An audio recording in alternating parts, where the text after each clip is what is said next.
A woman from Indiana spent 17 years in prison for a crime she did not commit. Now she's sharing her story with people across central Illinois. Kristine Bunch was convicted of arson and the murder of her 3-year-old son.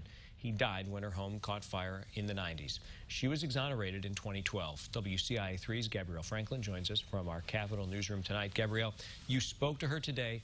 What was she doing in Springfield?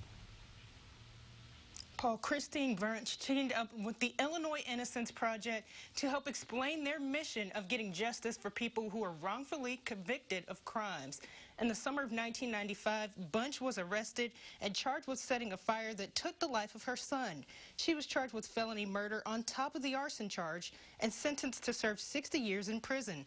Her charges came after an Indiana arson investigator testified that a liquid accelerant was poured onto the floor of her mobile home. But files her attorney subpoenaed showed that floor samples from her son's room tested negative for any of those accelerants. And the only place kerosene was found was in the living room, where a heater was being used in the winter. Bunch says today's trip is all about awareness. It's very hard to go back and reliving, losing my child all over again.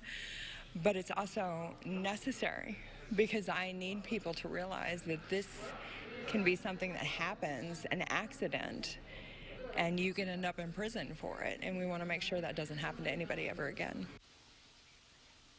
Bunch was only 22 years old and pregnant with another son at the time of her arrest.